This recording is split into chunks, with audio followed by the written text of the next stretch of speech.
5 curiosidades de las 5 vocales del español. La tercera es mi favorita. Y la primera de ellas es que solo tiene 5 vocales puras, lo cual en principio parece bastante obvio e intuitivo, pero vamos a ahondar un poquito más.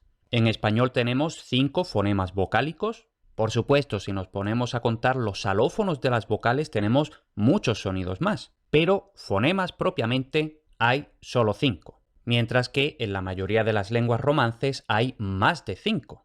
Y esto tradicionalmente se ha explicado por influencia del euskera, aunque como ya digo en mi vídeo precisamente de la influencia del vasco en el español, eso realmente no tiene por qué ser así, porque es que de hecho el sistema pentavocálico, el sistema de 5 vocales, es el más frecuente en las lenguas del mundo. Por poner un par de ejemplos tenemos el griego moderno y el japonés, y vemos que por lo general las vocales cuando son 5 tienden a estar repartidas, por así decirlo, cada una en un extremo diferente del trapecio vocálico.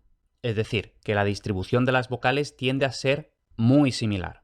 Además, en el caso del griego moderno, este es uno de los muchos factores por el que el griego y el español suenan perceptivamente, superficialmente, muy similares, porque tienen prácticamente el mismo sistema vocálico.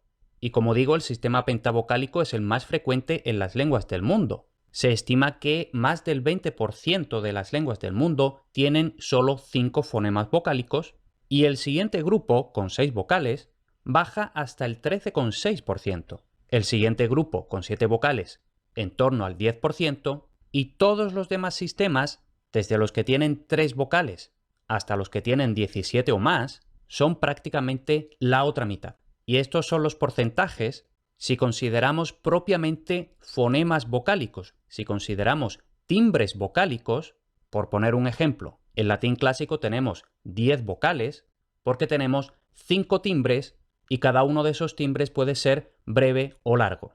Pero son 5 por 2, 10 fonemas vocálicos. Pues si el cálculo lo hacemos no sobre los fonemas vocálicos, sino sobre los timbres vocálicos, las lenguas con 5 timbres son incluso bastantes más, casi el 31%. Y esta curiosidad, este dato, lo tenía que poner al principio porque en buena medida las otras 4 podemos decir que derivan de este dato. El segundo es que el español, aunque tenga un número relativamente reducido de fonemas vocálicos, sin embargo, tiene muchos diptongos y triptongos. De forma más exacta tiene 14 diptongos y 7 triptongos, lo cual es una cantidad relativamente alta si lo comparamos con otras lenguas. Aunque, por ejemplo, el estonio es un caso bastante extremo con hasta 36 diptongos. Pero en fin, 14 también son bastantes, y de hecho podríamos decir que hay incluso más, porque la sinalefa puede ocasionar más diptongos, por así decirlo, espurios. Es decir, que en principio no son diptongos, o al menos no son estos 14 diptongos, pero que en el habla espontánea tenemos secuencias como primo hermano, prima hermana, una hormiga, y tenemos oe, ae, ao, que no son los 14 diptongos canónicos, pero que sí que se pronuncian como diptongos.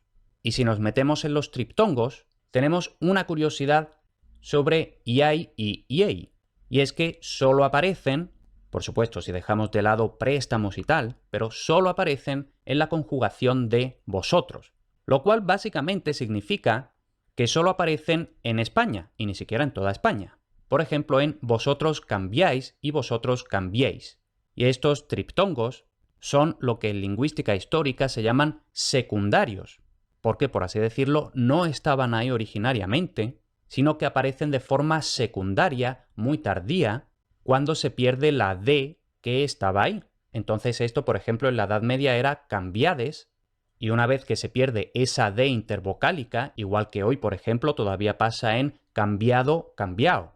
Pues ese cambiades pasa a cambiaes, todavía como hiato, pero como el español es una lengua con una fuerte tendencia antihiática, es decir, a evitar los hiatos, esto se va a resolver de dos formas. O creando un triptongo, cambiáis, o en el voseo, comprimiendo, por así decirlo, la A y la E, de forma que queda cambiás. Y ahora, como decía, mi favorita. Hemos dicho que el español tiene 5 fonemas vocálicos, pero hay variedades con más de 5 vocales. Y esto es muy curioso. De hecho, se ha llegado a hablar de hasta 14 vocales en variedades de Andalucía Oriental y Murcia. Vamos a verlo, pero antes algo que igual os interesa. Hacer divulgación lingüística sin refreír el refrito de otro o la versión en vídeo de un resumen hecho por una IA de un artículo de Wikipedia es algo laborioso y que requiere una gran cantidad de tiempo y esfuerzo de investigación, grabación, edición, en fin.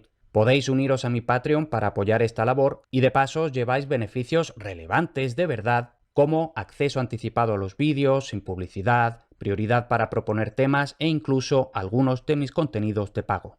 Si os interesa, pacus.es/Patreon. Dicho eso, vamos a ver esto de las vocales extra. ¿Cómo es posible?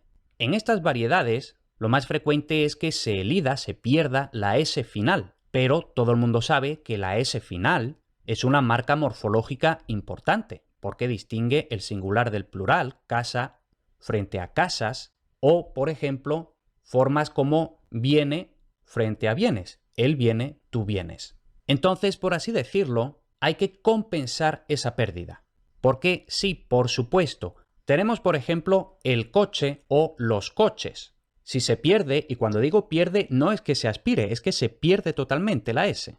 Entonces, el coche y, pronunciando exageradamente, lo coche, coche y coche es lo mismo, pero ya el artículo nos está marcando que él claramente es singular, lo es plural. O, por ejemplo, en la casa es bonita frente a la casa son bonita. Pues tenemos que es singular, son es plural, con lo que con contexto normalmente se puede saber si coche es singular o plural y si casa es singular o plural. Ahora bien, aquí está lo importante de esta cuestión.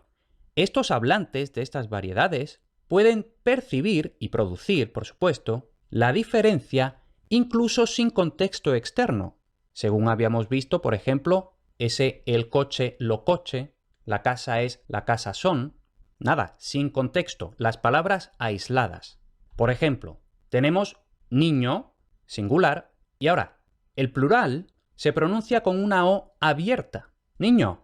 Una palabra que termina en A, por ejemplo, niña, formaría el plural en niñe. Y una palabra que termina en E, grande, formaría el plural con una E abierta. Grande. Y aquí pongo estos 3 ejemplos que son los que generalmente se aceptan incluso en la bibliografía más tradicional. Otros autores dicen que también la I y la U final pueden tener este desdoble. Pero bueno, la cuestión. Tenemos que, por ejemplo, niño y niño, con la O abierta, forman un par mínimo. Es decir, la diferencia de un solo sonido entre las dos palabras implica que son dos palabras distintas. Incluso si en este caso es singular y plural, pero eso cuenta como dos palabras distintas, igual que sería niña y niñas, pronunciando la S. De esto de los pares mínimos hablaremos un poquito más adelante también. Entonces, si niño, singular, y niño, plural, forman un par mínimo, eso significa que la O abierta en estas variedades del español es un fonema diferente de O, como por ejemplo en italiano estándar o en gallego o en catalán, etc. Entonces, según esta versión, estas variedades tienen como mínimo 8 fonemas vocálicos, A, E, I, O, U, y aparte las versiones abiertas de A, E, O.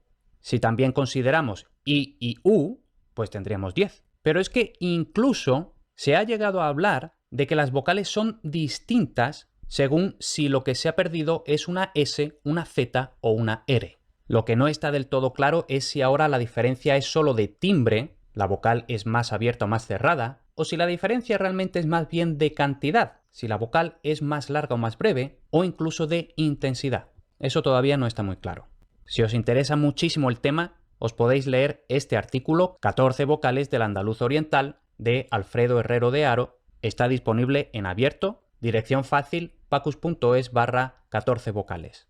Ahora nosotros seguimos con la siguiente curiosidad, y es que en español no existe el fonema schwa, que sin embargo en lenguas como el inglés es el fonema vocálico más frecuente. Entonces, vamos a verlo. En español general ya hemos dicho que solo existen 5 fonemas vocálicos porque solo hay pares mínimos con las 5 vocales I, E, A, O, U. Entonces recordemos pares mínimos palabras que cambian de significado por la diferencia de un único sonido. Entonces tenemos, por ejemplo, paso, peso, piso, poso, puso. Tenemos 5 palabras diferentes y la única diferencia entre ellas es A, E, I, O, U.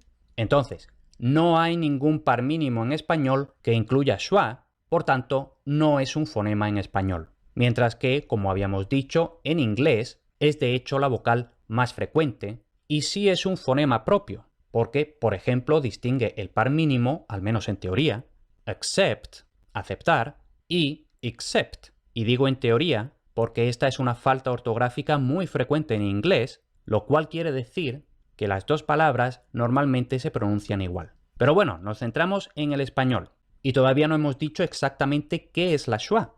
Schwa es el nombre que se le suele dar en lingüística, quizá un nombre más claro es el que se le suele dar en catalán, vocal neutra, porque efectivamente es una vocal que, como vemos aquí a la derecha, está justo en medio del trapecio de las vocales. Es decir, que realmente no es ninguna, no es un timbre concreto. Es una cosa intermedia entre todo. Es simplemente abrir la boca y hacer Por decirlo de otra forma, es la mínima vocal que se despacha para, en muchas ocasiones, poder pasar de una consonante a otra consonante, que de hecho es lo que vamos a ver ahora mismo. Hemos dicho que schwa en español no es un fonema propio, pero sí que, por ejemplo, una E, normalmente en sílaba átona y en el habla muy rápida, pueda llegar a pronunciarse como schwa. Por ejemplo, en entonces, si yo estoy hablando muy rápido, no diré entonces, sino que a lo mejor digo más bien entonces. Y esto de hecho tiene un caso extremo, que tiene su propio nombre, que son las vocales caedizas típicas de zonas de México. Y no solo de México, pero principalmente en México. Entonces tenemos, por ejemplo, estos, en principio, pares mínimos, al menos en las variedades seseantes como es la de México. Tenemos pesas, peses y pesos. Pero en México es frecuente que todas esas vocales átonas lleguen a pronunciarse como schwa y que por lo tanto las tres palabras se lleguen a pronunciar exactamente igual, peses. Como decíamos, algo así como la vocal mínima indispensable para poder pasar de una S a la siguiente, pero que no es ni A, ni E, ni O, sino peses.